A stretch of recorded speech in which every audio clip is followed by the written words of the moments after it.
to LOA Today. I'm Walt Thiessen. With me today is longtime listener, poet laureate, and Taya Master Anne-Marie Young. This is your Daily Dose of Happy. We are so happy you decided to join us today. And Anne-Marie, first of all, welcome back. And we were so glad to find out before the show that you had such a great time with your family in Rome. I mean, well, first of all, how bad can it be to go to Rome? I mean, that's really rough. It's torture, but you know, I had to eat some gorgeous food and see a beautiful city in lovely weather. Yeah, it was hellish. I mean, somebody has to do it, so I'm glad that you were able to volunteer and help out in that way. That was really good of you. Took one for the team. Yes, absolutely, and we're so proud of you. But it is great to have you back. We missed you for the last few weeks. It's good to be back. Yeah, thank you.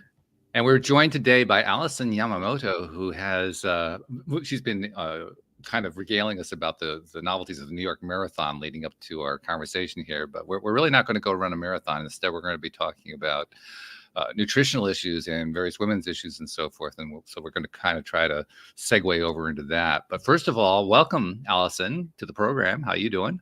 I'm doing well. Yes, definitely. If anyone is interested in some New York City Marathon stories, I'm more than happy to take that offline with you because I was just recounting my own experiences with them. I didn't run it, but it is definitely a unique experience for anyone who's interested or who's actually done it. But it was this past weekend, which is why we were on that topic.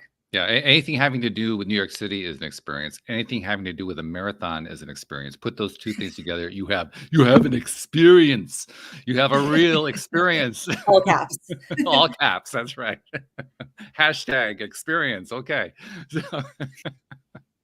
yeah, good stuff. So anyway, tell people, we got to kind of introduce them to you and let them know, what brought you onto the program and so forth. So tell them how you get to where you are today. Yeah, so I'm Allison, super excited to be here. And as you might have guessed, I live in New York City, but I am here today because I am the founder and CEO of a company called Ally, where we have really focused on helping especially active women feel really empowered in their bodies and their health, especially around their hormonal health and around the relationship with food and exercise. And I think a lot of times what I've seen in practice is women intentionally or not making mistakes when it comes to navigating their diet and navigating their nutrition and exercise in ways that might actually be harmful to their goals. And so that's really what and I'm including myself in that area where I also made similar mistakes in my own past. And that's what inspired me to create a program that has now just helped women for several years. And it's an area that I'm really passionate about. So always love talking about it and sharing the things that I've learned over time. Which is a great thing. As you were saying that, particularly about mistakes that women have made, I immediately in my head translated to, and men too. And because I'm one of them. and then the second thought that came to my mind was, it's not all that hard to make mistakes because, to be quite honest, the more that I've been learning about nutrition and food and so forth, the more I'm realizing just how much gray area there is. I mean, we have professional nutritionists, we have professional dietitians, we have alternative medical practitioners who are helping with various nutritionally related cures and so forth. But when you really look at it, despite all of the information that's out there, it's amazing how much gray area there is, how much that there's actually disagreement about, well, this nutrient does this, well, no, it actually does that, it does the opposite. A lot of stuff like that. It's not surprising that we make mistakes, that we get it wrong at times. Yeah. And I think the thing that you mentioned that is so accurate is that there's almost too much information, because then what ends up happening is sort of this combination of things. One is it's easy to take on advice and apply it to yourself because you think it sounds attractive or you think it sounds like they're promising something that would be amazing, and then not realize that that is actually something that isn't relevant to you specifically or to the person, your persona, your activity level, your gender. All these other things are factors that come into play about how it's going to impact you. And then the other thing is that there's so much language that we use when it comes to our nutrition that can be really fear-based, that it can become a situation where you're feeling really guilty, or you feel like, you're not seeing the gray area that you're mentioning, and feeling like you actually have to adhere to all of these various recommendations or advice or rules that people are doling out, because they're doing it under the premise of, this is what you have to do in order to be healthy, or else it'll kill you. Like, all this very extremist language that can be easy to adopt and fall into the trap of feeling either confused or feeling like you have to optimize just in order to prevent these really fearful outcomes that people are talking about when it comes to the nutrition. Which is a big deal because one of our major topics around here is, mindset and law of attraction and intention and all that kind of thing. And if your mindset is on a focus that is going to be counterproductive, guess what? You're going to produce counterproductive. And that's especially going to be true in this arena, I would think. Exactly. Yeah, and I think that it's something that we don't often think about when we're thinking about nutrition, because sometimes it feels like such a functional thing, where if someone gives us the advice of, this food group is going to kill you and you should never do it, then we start adopting this mindset where, you're right, we're fueling our bodies out of fear. And we're not fueling our bodies out of a love and appreciation that we have about not only our bodies, but also our experiential lives and the connection that we have. And I think that it undermines the amount of purposes that food can serve in our lives. And of course, I'm all for longevity and health, and really trying to, use fuel as a way to promote those good health outcomes. But I also think that there's not enough conversation about how, to your point, the stress that can be induced from having to navigate food in a way that is very fear-based, a way that is very guilt-based, is something that can feel really unsustainable as well. And I think that, to your point, it is really easy to fall into these traps where we are making mistakes because it is feeling like there's a lot on the line if we mess it up or we do something wrong. And I think that that's something that, to your point, it really reflects back when we feel like there's a sense of guilt or a sense of restriction or a sense of rigidity around food, that can impact our health in other ways when we're too narrow-minded about what health involves. It's not just exercise. It's not just nutrition. There's a whole host of how we're connecting to others, how we are showing up around stress, and taking that more holistic view can sometimes allow us to be a little bit more flexible and forgiving of ourselves when it comes to navigating our nutrition. Which is important because another thing that can happen is overwhelmment. I mean, you start diving into some of this stuff and then you start trying to figure out how to implement it in your own life. It can truly be overwhelming just trying to figure out how to make the thing work. Right. And I think that that is one of the core tenets of what inspired me around the work that I do with people, is that there are some things that when you really strip it down to the fundamentals, are quite important, and they will impact how you feel, your energy levels, your mood, your performance when it comes to anything from academically to cognitively to your athletic performance. And those fundamentals, they're not super complex. And one of the biggest mistakes we can make is take on all of these fringe recommendations that are more like the optimizations on the very fringes of what our nutrition or even our fitness should look like, and focus on those at the expense of making mistakes when it comes to the more foundational aspects. And that's, I think, when, to your point, the overwhelm can occur, which is that there are so many fringe recommendations out there about specific supplements or these random, herbs or whatever it is that we could always include in like our 30-step morning routine that can contribute to that overwhelm.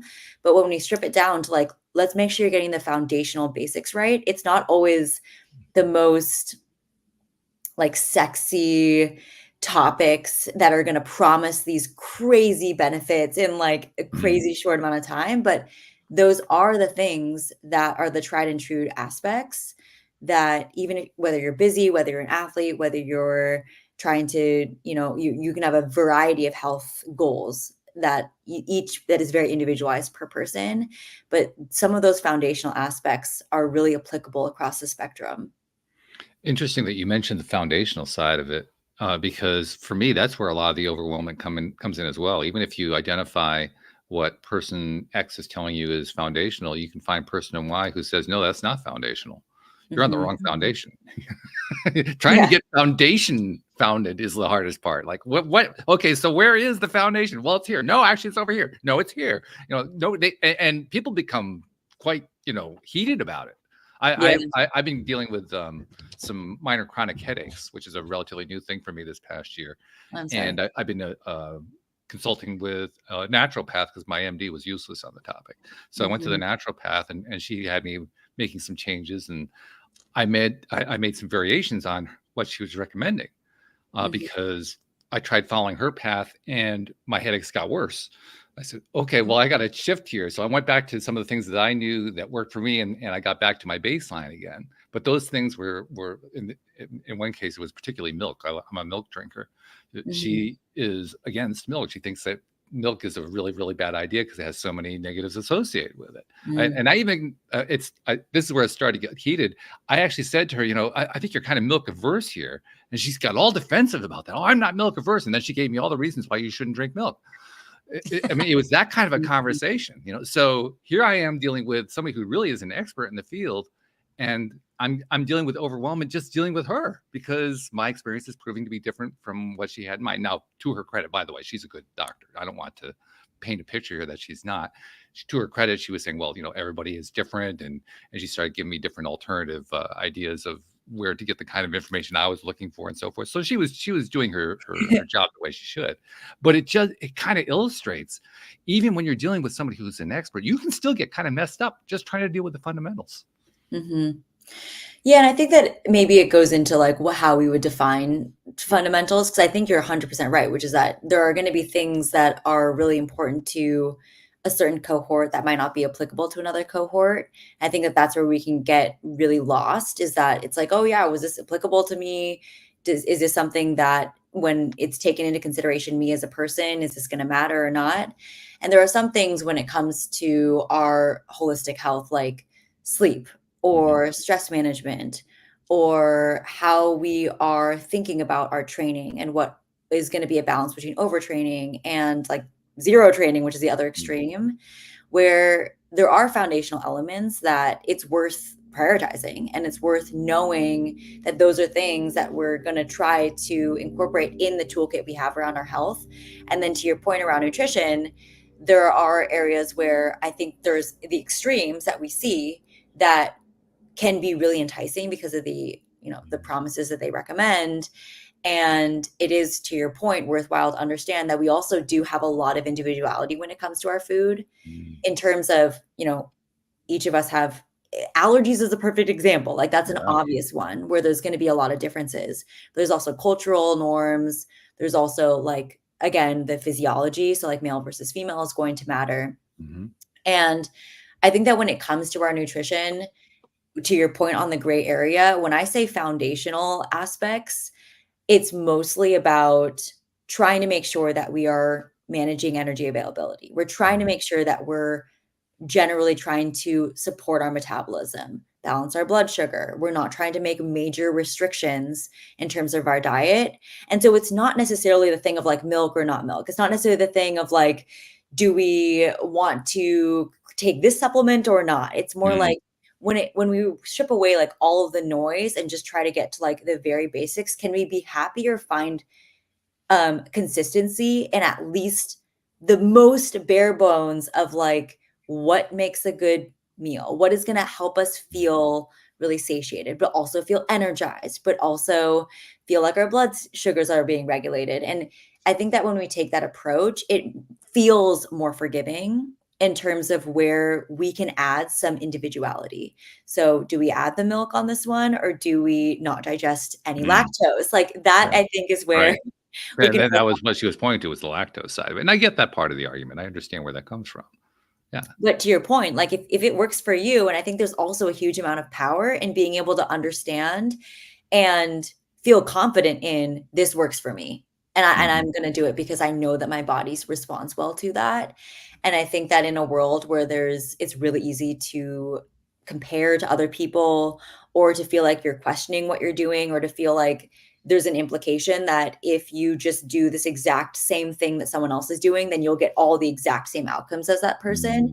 That it can be hard to continue to stand your ground and to tune in on this actually does work for me. No, this doesn't work for me. And I'm going to actually continue to make that choice, even if it's easy to question it based on the things and the noise that are occurring around me. So that's also something that I think it's something that we don't realize that we kind of have to relearn when we've really inhabited a mindset where we feel like we can't trust our body. And I think then it's not easy to say to someone, okay, just trust your body, like just trust your body.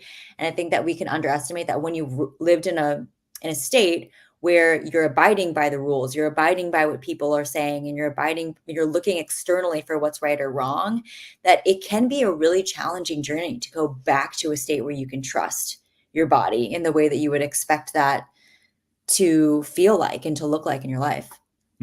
Yeah, absolutely. The other thought that comes to me, and this is something that's kind of evolved during my own journey over the last year, where nutrition is concerned, is now in my case, I'm trying to address a negative, a headache, chronic headache situation, which was brand Yeah. new. I hadn't had that before. And in the process of doing that, I found myself going through stages that I'm pretty sure almost everybody who's dealing with some kind of a chronic issue like that, who's trying to address it nutritionally, runs into. The first stage is you run into all the resistance points. The different people, and you were describing them very nicely. The people who have the different extreme viewpoints, or this is the essential thing. You gotta do this thing. If you don't do this, blah blah blah. They're scaring you to death and all that kind of thing. So you navigate through that first. As you're navigating through that, the next thing that you find, I think, is that you find yourself taking on the responsibility of understanding your own body and understanding your own need and your own process, and Mhm. learning not just that, but also how what you are fits in to the knowledge base, and Mhm. where it doesn't fit in, and what you're going to do about that. It's a self-learning process is what I'm finding. Yeah, I think that's such a accurate it's such an eloquent way to articulate that framework, because I can draw an exact parallel to my experiences as an active woman and a lot of the women that I see, which is that a lot of women are seeing advice online that is either weight loss advice or health advice or absolutely essential nutrition advice, and not realizing that, oh, that was actually advice that was based on a study that was done by an older cohort of obese men, and then applying it to themselves because they think it's necessary for them to maintain a certain physique or aesthetic. Right. And I think that that period of time where you're figuring out and you're learning about your body and about what works for you is super essential. And there are kind of like easy and hard ways to do that.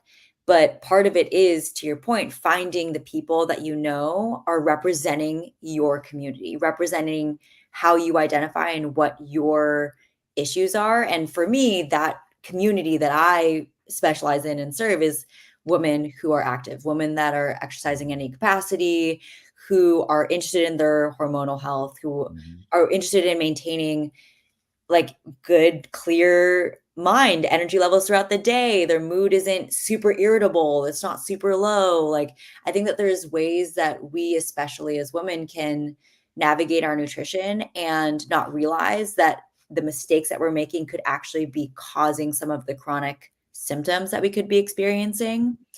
And especially when we're mismanaging our nutrition in ways that this is where I go back to the fundamentals, where we're restricting and either knowingly or not actually under eating intentionally or not, or restricting certain food groups, and that can be what is contributing to brain fog or irritability or low moods, or all the way through to like higher incidence of stress fractures, to menstrual disruptions, to infertility. And so I think that it's one where it is actually really important to be able to feel that sense of empowerment in your body Mhm. and in who you are and what you're bringing to the table and what you're trying to optimize for. And sometimes, unfortunately, yeah, there is noise, and being able to navigate through that and find the sources that are advocating for your community, advocating for speaking from a place where they're speaking to your population is something that can be really empowering. One thing I think anybody's going to find, I don't care what grouping they find themselves in, they're going to find that the noise increases the more that they dive into it.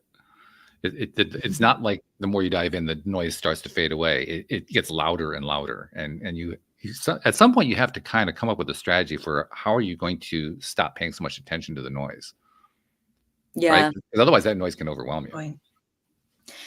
Yeah, I think it's also interesting because it speaks a lot to where we're getting our information from and what feedback loops we get within those, because I think that there's also a version of some of these feedback loops where a message can become reinforcing. Mm. And this is where we underestimate how we can take control of some of the messaging that we're getting. And it's easy to just fall prey to, okay, well, I'm swiping on like maybe it's social media and I'm seeing a bunch of noise from the source, and then reevaluating either A, what am I doing like behaviorally that is creating this feedback loop for me, or who am I engaging with that can be more credible so that I'm finding more people that are giving me that type of feedback versus, oh, maybe what are going to be the right sources to me that don't perpetuate that sense of noise and overwhelm, and reflecting and doing even like maybe an audit of when I get information from this source, how does it make me feel relative to when I get information from this source? And when I try out those recommendations, or when I see someone else who I view as credible, who I view as trustworthy, talking about a similar issue, where does that message align and echo back through a certain chamber? And I think it just speaks a lot to how, in some cases, we do actually have more control than we think we do over some of the feedback loops we get around the information that we're receiving. And I only speak to this like also from, my own experience as well, where I was aware for a while of the information that I was seeking and getting back, and that in some cases it was making me not feel very good. In like just mentally, it wasn't making me feel good. It was making me feel overwhelmed, or like I had a lot of pressure to like optimize my routine in every single way.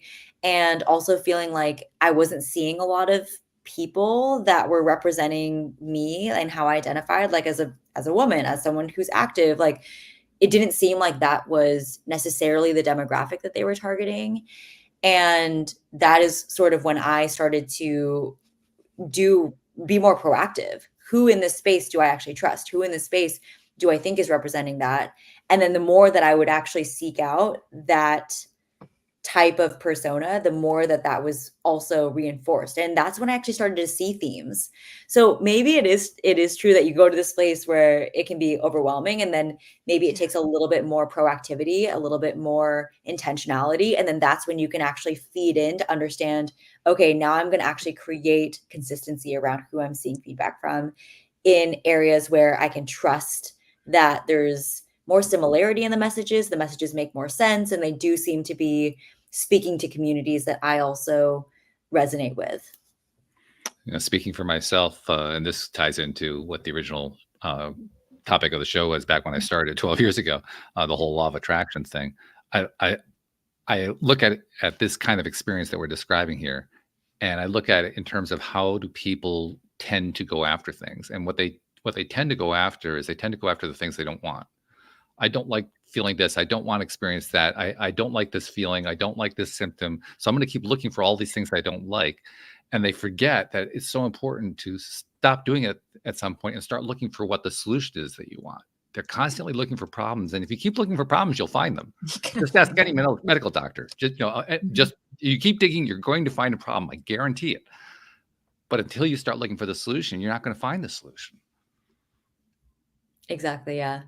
Yeah. And I think that sometimes it can be challenging, especially, and I'm just thinking about my own experiences where the problems are the ones that are noisiest to you. They're the ones that, to your point, you mentioned the chronic headache. Right. Like that's what you like. Of course, then you're like, well, the solution is solving that I don't have the chronic headache. Like it's the painkiller. Like get rid of this for me. And so part of that's actually just the language. Like, okay, how am I going to express to myself? I don't want to focus on the fact that I got headaches all the time. So how do I turn that? Well, I want to feel good all the time. I want to feel healthy. You try to find different ways of expressing it to yourself, so you have some idea of what you're aiming for. Because otherwise, you can get stuck in that loop really easily. It's amazing. Yeah. Yeah, I think it's interesting because I do feel lucky to be in the space that I'm in because I do think that that's the beauty of the work that I do that's kind of comprehensive in that it takes into consideration not only the nutrition side and the exercise side, but also the psychological elements, the mindset around it, because the reality is that in some instances where you're trying to help someone through how they're relating to food or how they're relating to exercise, so much else comes up in that as well that you end up starting to explore things about stress management. You end up starting to explore things about body image. You end up starting to explore things about perfectionism or the standards that you have for yourself or that black and white mindset or comparing yourself to other people that you see. And that to me is what I've seen has created more lasting change that becomes more of the vitamin based solution versus the painkiller solution, where, yes, you're seeing resolution on some of the issues that you were experiencing. Maybe it was brain fog, maybe you had bloating, maybe you had a disrupted menstrual cycle.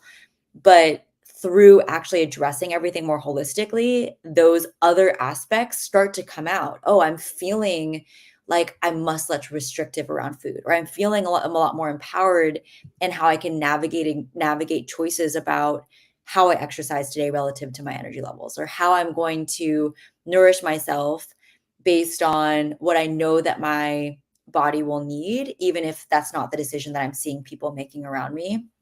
And I think that that's what leads to more lasting change as well, and benefits and outcomes in areas where you might not have even expected. And so I guess the parallel that I could draw would be in your example, if suddenly you addressed the chronic headache, but then you also ended up feeling a lot more clear Mm, and focused in how you were presenting at work, mhm. and you had that like mental clarity, you didn't realize that that was something that you could achieve. And Yeah. for me, it's like, so, a client might come to me, they had like they've been missing your period for a really long time. And the reality of that is that's just a presentation of an underlying issue.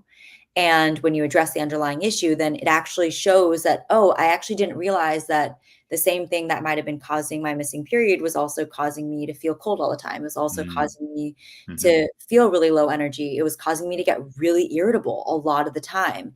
And that by addressing this one thing, instead of just putting a patch on it, like kind of no pun intended, because sometimes people just give them birth control in that situation, but that doesn't always address that holistic Mm. perspective of all these other things that could be causing issues due to the underlying root cause of what's causing that menstrual disturbance. And So everything's connected. What a shock. Who knew? our bodies all respond to the same. Yeah, I know it's, but I think that's also the beauty of it is that then once you find that thing and you've decided, I'm going to fix this issue, then once you're working on the right thing, then it opens a lot of doors for other things to feel resolved. And it actually ends up ultimately reducing that overwhelm. So the overwhelm is occurring because of the uncertainty and because of the interest, right? In wanting to find the thing that's actually going to work. But if you already knew it was going to work for sure with certainty, then I think the overwhelm would actually be significantly removed. Oh, totally. And especially in the women's health space, I think that there's a lot of opportunity for overwhelm because in areas where we've tried to seek answers and we've tried to seek solutions, it's fallen short. And so then there's overwhelm about, okay, there's all this information. I don't really know what's going to work for me the best. And I think that the work that I get to do with women can be really helpful or it's really rewarding for me because one of the biggest aspects of what we're doing with people is just reducing the overwhelm and saying we're going to provide you with frameworks that we know are based on studies that were done on women that are shown to actually balance your hormonal health and that aren't going to perpetuate this cycle of restriction. They're not going to perpetuate the cycle of fear when it comes to your body and food and exercise, which is something that is easy to fall into when we feel like we have to do a certain thing in order to look a certain way or in order to prevent death in some extreme cases that we Mm, talk about some of the foods that we right. are capable of eating. So now that we've laid out a lot of this picture in very rapid fashion, I might add, I'm thinking, okay, so what's the audience thinking right now? And that's where I bring Anne Marie in because she's like a perfect person for representing the audience. So you're the audience today, Anne Marie. What's going through your mind as you're hearing all this? Oh, I can just relate to everything that's being said here. I've been listening quite interested in it, because just even like today I was watching something and it was like, are you taking cinnamon every day? And then I'm like, so that's the latest thing. It was turmeric, and then it was take olive oil, and what is it? And all my calories are going to be taking all these herbs and spices and actually no real proper food. But I can quite a diet. It's the herb diet. But I just think there's always some new thing that's the latest craze, and that does invent that overwhelm. And I'm just sort of thinking, as you were talking, Alison, about my own sort of like journey, because I've been up and down my whole life, and I've been to slimming clubs, and I found them yes, you lose your weight, but I don't feel great for it. And I think you're bang on when you say you need to adjust your mindset. You need to take the whole focus just away from what the weight is, what the numbers are. What is your issue with food? What's, like you say, overwhelming you? What are the stories you're telling yourself? And importantly, listening to your body, like you said, is eating the foods that make you feel better. And I now know that I felt rotten while going through the menopause because I was wolfing down sugar. Well, now I've kind of cut it out and I eat sugar now, and my stomach is in agony. My body doesn't react. So it's listening to those triggers of your body. So I've literally been relating to all of this. And I think what I would like to know, Alison, as a listener, is how do we know what mistakes we're making? Ooh. Yes. Yeah. I love that question. So, and I think your story really relates because, to your point, I feel like we often go to a place where we end up almost believing that if it doesn't feel hard and if it doesn't feel really, really challenging, that it's not effective. And I think that becomes really unfortunate, because then we get to the state where, yes, we might have achieved this specific weight goal or this specific health outcome that we're trying to achieve. But if we don't feel good about it, we don't feel good in our bodies, then maybe that wasn't the right thing, and maybe it's not sustainable. And I think that this actually leads to the first mistake, which is that I think that a lot of women vastly underestimate the importance of fueling themselves regularly throughout the day. Is one very easy example where I think that we become fearful, especially when we've gotten into these yo-yos around dieting, or we feel like we need to do fasting, or all the latest. For a while, intermittent fasting was the biggest trend.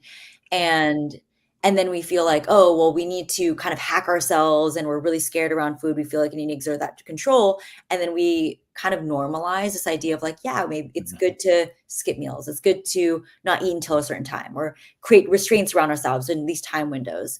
And the reality is that there's a huge amount of benefit in just eating regularly, balanced things regularly. And it's one of the biggest mistakes I see women making, is feeling like they need to skip certain meals, or eat really erratically, or save things up for later in the day, or if they have plans and they're going to save things, and changing their whole behavior around versus actually investing in their metabolism and trusting that if you feed yourself regular throughout the day, it's better for your metabolism. It's probably going to prevent spikes in cortisol. Like early in the morning when you first wake up, there's going to be a natural spike in your cortisol. Getting something in first thing in the morning can also help mitigate some of that, especially if you're going to work out. So if you're going to wake up and you're going to work out and you're not going to fuel at all in those first several hours, then you're going into what we're calling these energy deficits. And as women, especially, we are much more sensitive to going into energy deficits. And I think that we often think of energy deficits in the way that we talk about it in terms of just calories in, calories out, calories in. That's what we hear all the time.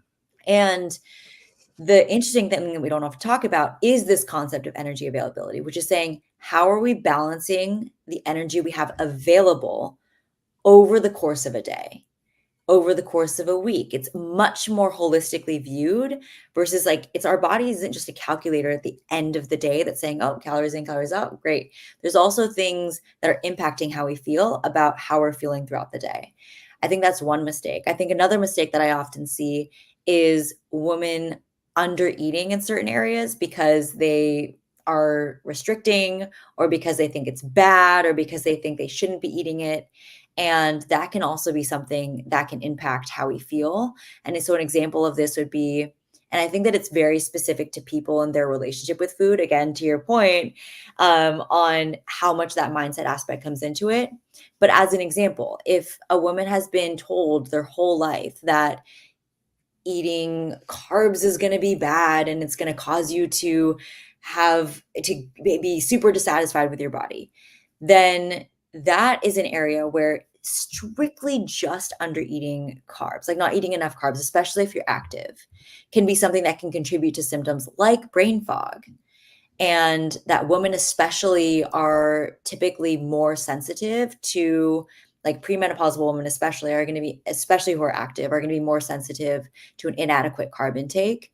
And that can show up symptomatically as an energy deficit, even if you're eating enough from like a caloric perspective. I would say that the last mistake that I see people making, women especially, but I think this can be generalized more to people in general, is the belief that when they're experiencing dissatisfaction with their body or their body confidence, that oftentimes what we exert to immediately is, how can I control my food? How can I control my exercise? Because I now want to have a specific physique. And when I have that physique, I will achieve happiness and body confidence, and it's going to be great. And I think that the mistake that I see in that area, and this is more of like the mindset piece moving away from the nutrition piece, is that it's actually the confidence piece that we need to focus on. And it's not Yeah. the body standard piece. And once we shift our mindset there and realize, oh, actually, there are people that are really dissatisfied with their bodies in every body shape. And there's also people that are really, really confident in a very large variety of bodies. And when we focus our energy more there, then it actually liberates us to be able to approach food in a way that is much more sustainable and allows us to permit ourselves to trust, to develop that trust, and to be able to find what works for us in a way that doesn't feel like there's so much riding on it, when we feel like it's our body, but also our confidence and it's our happiness. And it's going to be so much riding and how much control we need to exert. And so I would say that that's also kind of a through line, a big mistake that I see people making as well. That I can relate to, because I look back now, when I was my lightest as an adult, it was probably my most unhappiest time, because I was so focused on food and I wasn't eating enough and I wasn't going out with friends and stuff because I was so focused on not having those extra calories. I was miserable. I really was. And, you know, life's changed since then. I've got a lot older. But also I think it is that confidence thing. And once you've got that confidence, then it's not about necessarily the figures. You want to get healthy, you want to get stronger. It doesn't have to be about being skinny anymore.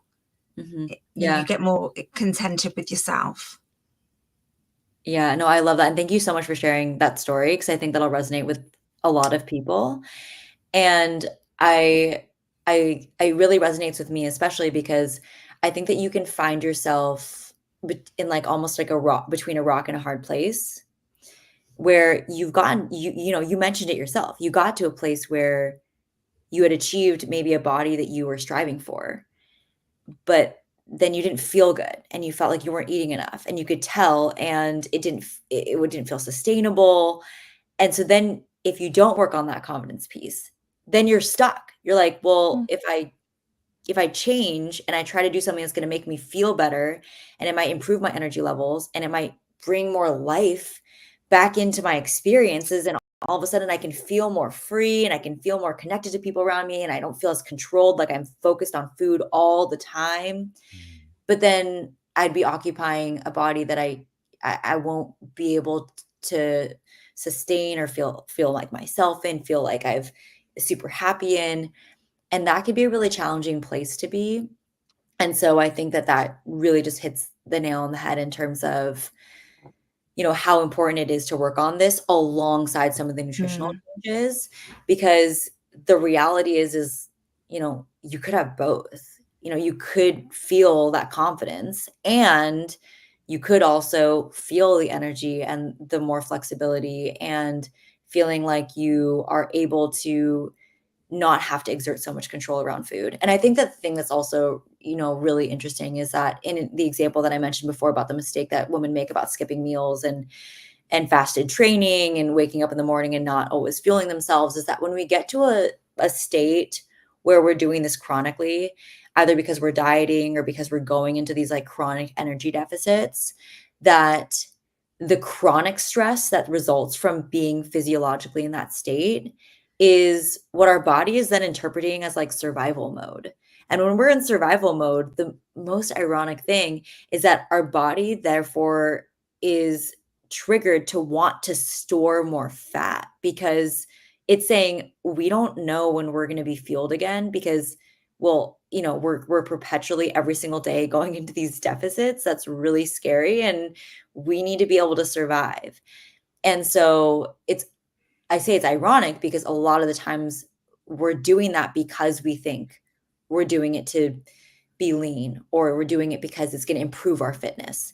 And in reality, it can be kind of counterintuitive, but allowing ourselves to focus on the energy availability component can actually improve our body's ability to be able to build up that like lean muscle and be able to improve our fitness and take us out of that restrictive mindset, but also get our metabolism working again, which are all good things that we want to happen. And so I think it's this weird shifting of our mindset and thinking about, this kind of goes back to what I was saying about the fundamentals, about what really matters when it comes to women, what really matters when it comes to our nutrition, our exercise, but also body image, our mindset, that can unlock a lot across the spectrum for us.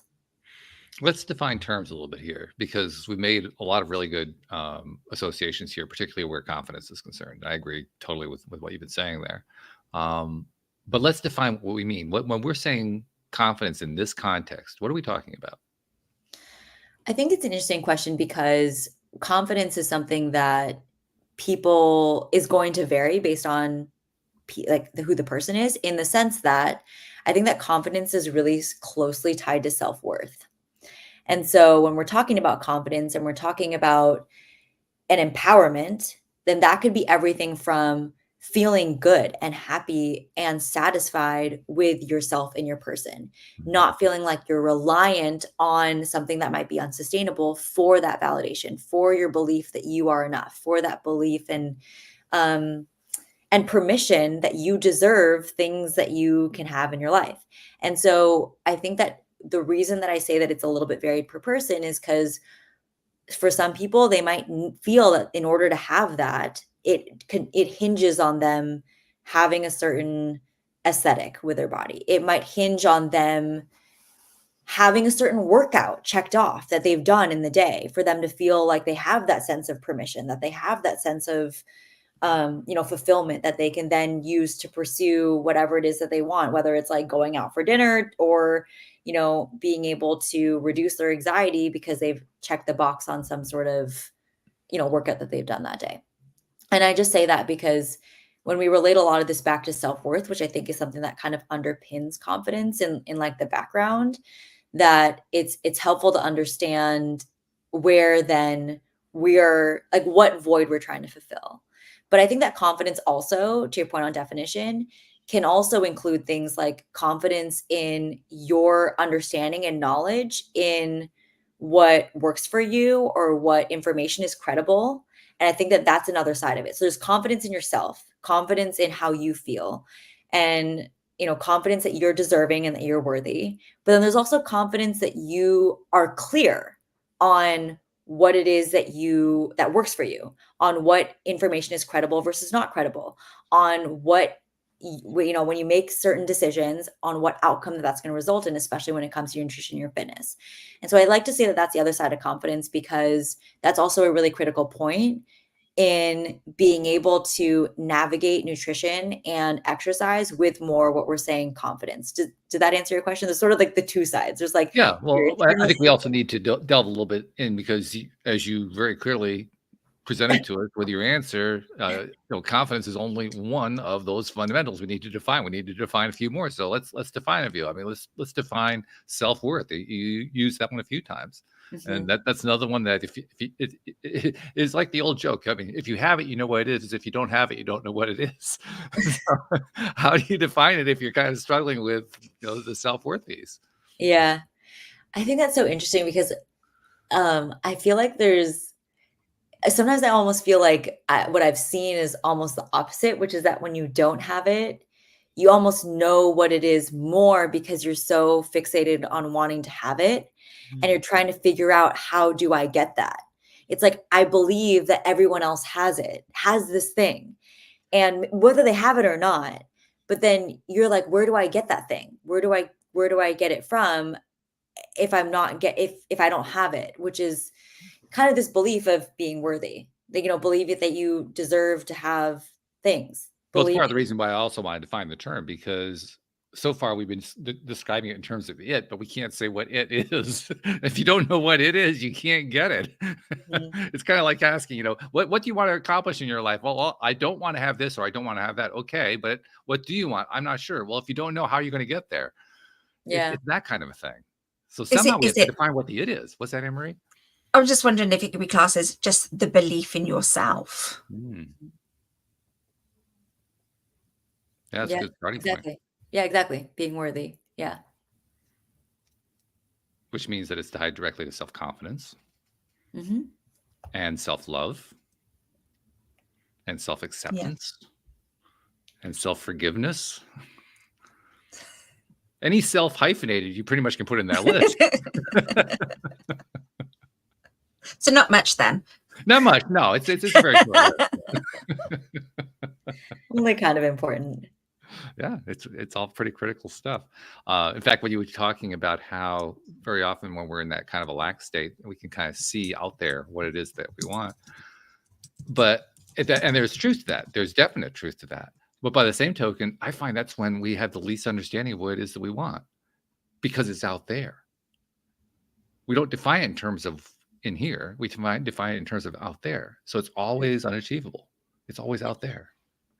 Meaning that you feel like you don't find that you have, when you are envisioning something that you want for yourself, that you struggle to envision that clearly because it's not something that you've actually achieved. Is that what you're saying? Well, partly, yeah. I think what I'm driving at is that if we're always looking at something that we truly understand, but we always understand it in terms of being out there, we never understand it in terms of it being in here, then we don't get there because we always keep it out there.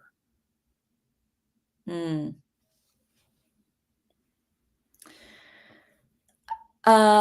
So I think it's interesting that you say that. I feel like there's also a lot of power in being able to use that as a motivator to create change. Okay. A lot of the change that occurs in a process like building up your self-worth, or in a process like trying to recorrect some of the mistakes you might be making with nutrition, or some of the beliefs that you have around exercise, that sometimes being able to envision, oh, but I want to be able to go out to a restaurant with my friends and not feel like I have to think about that all day. Or I want to be able to exercise some days, rest some days, and being able to give myself permission to adjust what my movement looks like based on how I'm feeling that day.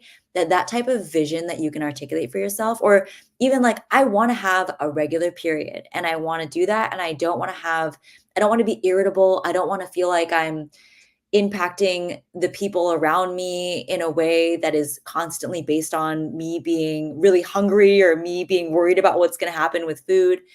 That some of those visions that we have around ourselves can be hugely motivating in the day to day. So when we're showing up and we're making a decision that in the moment feels really hard because we're breaking out of a habit that is based on a belief that we thought was keeping us safe or protecting us in some way, that having that motivator of, but I can imagine this scenario for myself, or maybe I don't think it's possible for me, and I think that that's for other people that make it look easy. But once we kind of have that vision for ourselves, I think that in some ways that actually can be motivating. And I think, to your point though, also sometimes it does cause us to underweight the progress we've made so far, and that can also be disappointing, right? Is that like, I absolutely fall prey to this, which is like, oh, well, I'm always seeing 5 steps ahead, and maybe this is what you meant. So like, I'm not actually experiencing that, like I actually came 5 steps further from where I was the last time I was seeing 5 steps ahead. That can also be challenging because you're not acknowledging and staying, okay, well, this is where I am. And right, I don't always have to be healing. I don't always have to be a self-improvement project. So there is a balance and a push and pull there. But I think that in some of the moments where you are making changes towards something that you may or may not fully believe is possible for yourself, that can be a motivator in taking little steps along the way towards that change. And some of it's about recognizing the steps you actually took. I mean, like you Exactly. said, if you're focused on 5 steps out and you're always 5 steps out, you take 3 steps, you're still 5 steps out. You've ignored the 3 steps you just took.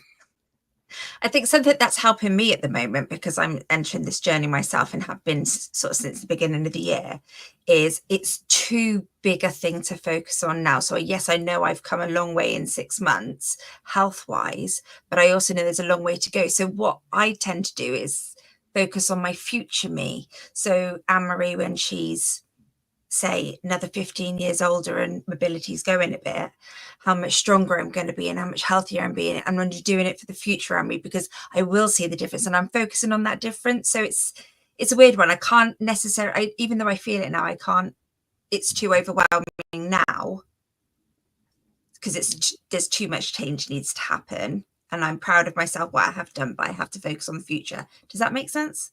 Yeah. Yeah. Cause I think that the progress that you've had from the past 6 months in many ways that's all evidence that you're capable of getting to the point that you're envisioning in the 15 years, right? It's like all of those changes that maybe 6 months ago, it was hard for you to envision you even being here where you are right now.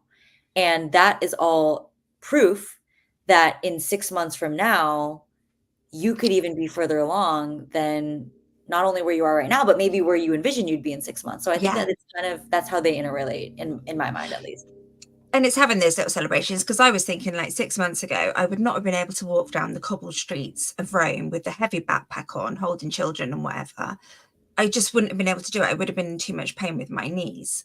Whereas now I was fine. Other bits of my body hurt after a while, but I was actually, my knees were okay. So it's those little wins and celebrating, going, actually, that has changed my life. And I know that I'm a lot stronger now. But when I'm pushing a weight and it's hard, I just go, future me. That's my motivation. Yeah. I love that. Not a bad way to do it. Yeah, that's good. What else is going through your mind as you're listening to what Allison is saying, Anne-Marie? I think and I can't say that this isn't for men as well, but just the whole hormonal battle that a woman has with their bodies month by month, and later on with perimenopause and menopause, is just how much your cravings and how much your food and your needs, did they change dramatically during the cycle? Because what might be working for when you post-period, pre-period, might not be working for. I'm just wondering how that works. Yeah, so there are changes that can happen throughout the cycle in terms of there are certain phases of your cycle where your energy needs increase, and that it can be helpful to be aware of that so that if you are hungrier, like you would be able to meet your needs without feeling paranoid about, oh, but last week I didn't need this extra snack. And so then there are changes that will shift. And I think there are also definitely nuances in terms of how people respond differently. And so an example of this would be how you respond to a workout at different phases of your cycle. And for some people experientially, they might respond with a different energy level in a certain phase from somebody else. And so I think that there's a lot of power, and this is kind of going back to the theme that we had, in being able to tune into what's going to work for you. Because I know some people that are like, I know for sure dialed in that at this phase of my cycle, I'm feeling really strong and powerful, and in other phases, I'm not. And that can actually vary. And a lot of it can also be psychological as well. Like we are capable of performing really, really well at any phase of our cycle, but the psychological aspects can be one of the biggest things to overcome. But our nutritional needs can shift throughout the phases of our cycle, and we can actually be more deliberate about that. And what I usually like to say is when what we often underestimate is that we're lucky, like anyone, woman, people who menstruate, we're really lucky in that we get that additional feedback loop that's almost like a vital sign to tell us how things are going with our health. And it's why with men, we actually don't catch energy availability issues as easily as with women, because with women, one of the first things that will happen or become dysregulated when we are experiencing issues with energy availability is our hormonal cycle. It's our menstrual cycle. And so if we find that it's like too short or too long, or we're skipping, or it's like the cycle length is changing, then those are all really helpful pieces of information back to us that allow us to adjust so that we know that we're correcting for some of those potential imbalances that we're creating. And for men, they don't always get that feedback loop as regularly in terms of, oh, I'm underfeeling and now my cycle is dysregulated, and how can I correct that? Or, oh, I might have been mismanaging my nutrition and my exercise. Now I can make adjustments accordingly. And so that's something that I actually think is a kind of like secret superpower of being able to have your cycle and knowing how to interpret it and be able to use it as a feedback loop. There is a use for it then. Yeah. I think that's the only use, right? Is there other? Is there? There are probably a few gynecologists and so forth who might disagree with that, but I understand what you're saying. And rightfully so. Yeah. Yeah, right. There are. I've heard that there are several other use cases. So. Well, one thing that always happens when we do these shows is we become amazed at how quickly we run through an hour. And once again, it's happened because we've got about 3 minutes left in the program. And we have a few things we have to do before we can finish up. So first and foremost, for people who want to, especially for women who want to work with you or reach out to you or learn from you or share something with you or whatever, we got to tell them how to find you. Otherwise, it's not going to work too well. Just lost into the ether. That's right. Well, of course. So I'm on Instagram. I'm at Allison Yamamoto, which is my full name. And I always love to hear from y'all. Like, any thoughts, questions, experiences, stories. I love to chat. And if you're interested in working with me, then you can find me at theallymethod.com, which is the website. There's free resources there. You can schedule a call. You can learn more about some of the topics that I covered today. And so I would love to hear from you there as well. All right, good. Second thing, and we kind of were already doing this, but I always like to summarize it this way anyway, because one of the great, wonderful contributions that Anne Marie makes on the program is to be able to tie everything together from the listener, because I always am doing it from the host perspective, but she can listen from the listener's perspective because she came from the audience. That's where she originally comes from. So she's got that perspective. So Anne Marie, how are you tying it all together today in your mind that you can share with the audience? I think for me, it would be about like looking after your body, and that's your mind, your heart, your body. It's the whole thing. Just going to on a diet or cutting calories is not necessarily what's best for you, but just changing your whole mindset, and then your eating and your exercising, and getting the whole thing right and adjusting it all together with support. The coach is very handy in that area. That kind of like sealed it for me. Good stuff. I love it. Then finally, Allison, this is something I started doing the last few years. I noticed something because we have all these guests like yourself who come onto the program, and very often they've been through traumas in their lives or, difficult situations, bad childhoods, whatever. And they went through some sort of a dark night of the soul, some kind of trauma that turned out to be a really rough situation, but they learned something from it. And then they learned something else, and they got some cool stuff, and they want to share it with the world. And so they end up embarking on a path like you're on, where you're sharing with the world all this stuff that has proven to be useful in your own life. And so you do podcasts, and you go onto Instagram and you social media, and you start sharing all this stuff. And that's where I noticed there was this big gap, because there's all this free stuff that you're putting out there and that we're putting out there, that all these people are putting out there, that you never know what's going to happen with it. I mean, it kind of gets consumed by some people, and they, sometimes you hear, but most often, they go off and do something with it. You don't even know what they did. You don't know what the result was. All these different ways you're helping people, and you never know about it. And I said to myself, we can do something about that, because that's like this big, big gap in the narrative. So Allison, on behalf of those people you've never met, never seen, never will meet, never will see, who you've been helping in ways you didn't even know about, on their behalf, thank you for what you're doing, because you're making a difference in this world. Wow, that means a lot to me. Thank you so much for saying that. Yeah, I think it's really important. And with that, we just ran out of time. It's amazing how that works. But Allison, thank you again for joining us. This has been Yeah, really thank good you for conversation. having me. Yeah. Thank Yeah. you. Really glad to have you. Thank you to our podcast listeners everywhere. We'll see you all next time here on LOA Today. Goodbye, everybody. Bye.